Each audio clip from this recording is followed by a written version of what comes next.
Hey guys, Coach Logan here again. Let's do another Blitz video. Alright, so let's find an opponent, have some coffee. Alright, Alex, Russ, 2159. Let me maximize the screen. D4. Let's go with D5. This is a pet line of my Queen's Gambit accepted. Let's take a look at how it does.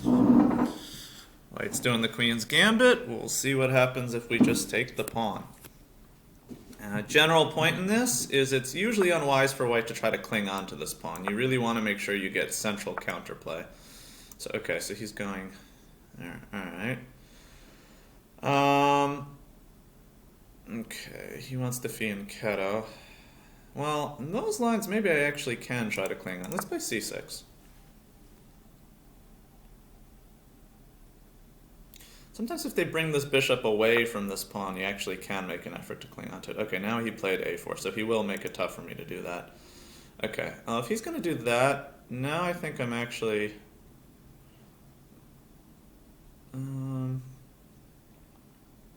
Actually, let's go bishop f5. Sort of playing this like a Slav.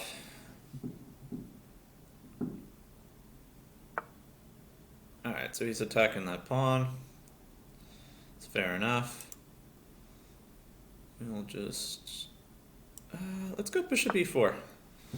We'll threaten to take this knight, which would sort of butcher his pawns. Yeah, so I'm going to go ahead and take this, and now his pawn structure's messed up. Now, he does have a bishop pair, but generally speaking, when you fianchetto, when you push your g-pawn, you don't want to also move your e-pawn, especially to take this pawn like this. He has an isolated queen pawn, and I've got it thoroughly blockaded, so I kind of like my position here. Also, I think this check is annoying for him, because, yeah, he'll have to go backwards to block it, just get castled. Yeah, I'm starting to really like my position. I think this isolated queen pawn is a problem for him. Okay, bishop to d3, let's just get developed. I do want to make an effort to play a little bit faster in this video. I notice I always am behind in time, so forgive me if I'm not explaining things as clearly. Try to hit them in the post-game. But basically I want to bring a knight to this nice square here. Nice juicy d5 square. Okay, takes that. Take back with the queen. I kind of like my knight on the square on d5. I want to bring rooks to d8.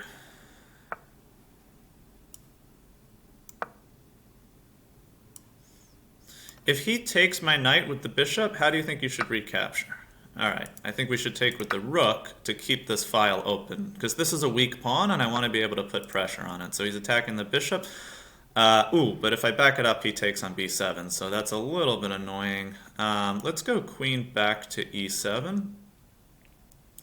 Which will defend my bishop and also defend b7. I want to bring this bishop back to a5 and then back to b6 to attack this pawn.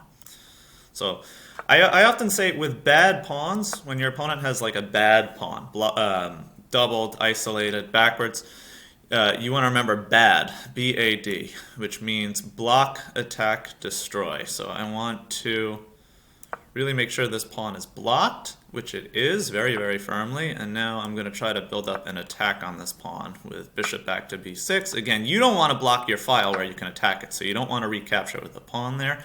You want to keep the file open. I'm just putting pressure on this pawn. He's having to use pieces to babysit. Alright, let's make a luft for the king. There's no reason to rush this. I think he's going to have to use his heavy pieces to babysit this pawn. Maybe I can use mine to do something more active. So this will attack this pawn, but also this f3 pawn. Okay. Now this is better for me, but it may be a little bit tough to win this. Plus, again, I gotta watch my time. All right, let's go form this battery. Maybe I can get e5 in. He has 3. Okay, nope, can't do that. Some moves I'm just going to make quickly because I just don't want to get too far down on time. Let's bring the bishop over this way.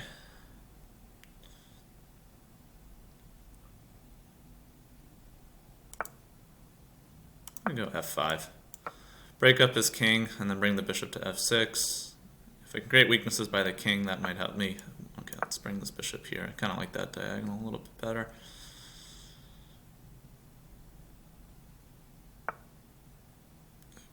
a rook trade. It's okay. Do it that way.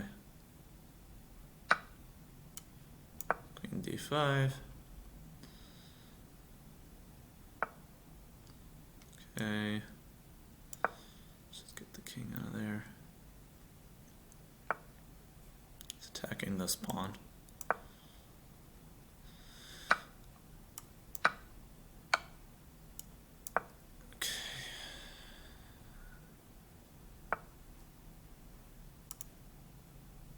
Take that? No, because my queen would be hanging if he pins me afterwards. Alright, I'm going to take this. He can take down here, but I'm going to go for activity myself.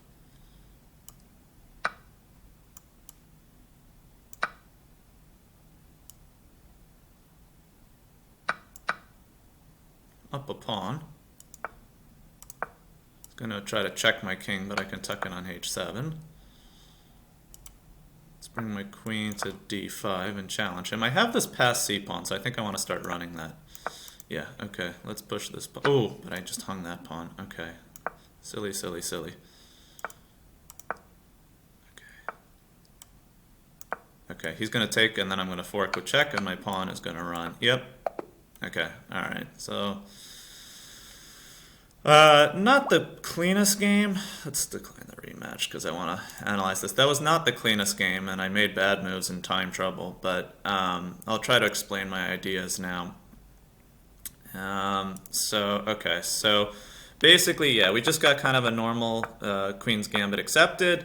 He fianchettoed, which means if his bishop is going this way, that means I think it might be a little bit harder for him to recapture the pawn, so I played c6, maybe with ideas of b5 at some point.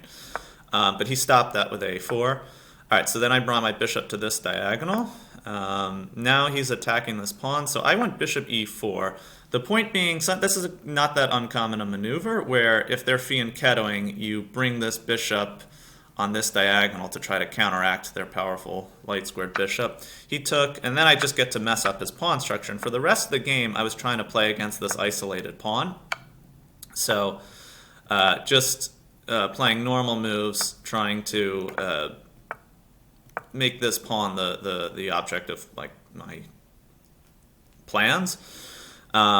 So here, put the knight in front of the bad pawn, and yeah, I think I was doing decently. And sometimes you reach positions where you're better, but it's like tough to find a concrete way to improve, and it's especially tough when you're low on time, which is sort of a chronic problem for me in Blitz. Notice like the computer's always just liking black's position a little bit better. Okay, maybe here I should have just busted with e5, but I missed that. Then I came back trying to get e5, but then he found it. So it's just a lot of kind of shuffling around, waiting for something to happen. Trying to slightly improve the layout of my pieces. Trying to catch him with missing f takes g4, but he didn't miss that. Okay, again, I could have played e5. Let's see. We'll get to the end part of the game soon. Yeah, this was bad. I played c5, which hung this pawn, so now he's right back in the game. But he let my pawn get too far up the board, and he was counting on winning this pawn, but I think the problem for him is after this, I did what I did, which is queen g6 check. And yeah, he ran out of time, but the point is this forks the king and the queen. So he's got to take me, and now he's just too slow to stop this pawn. The king cannot get over in time. So that would have been how that game ended if we had continued. All right. See you next time.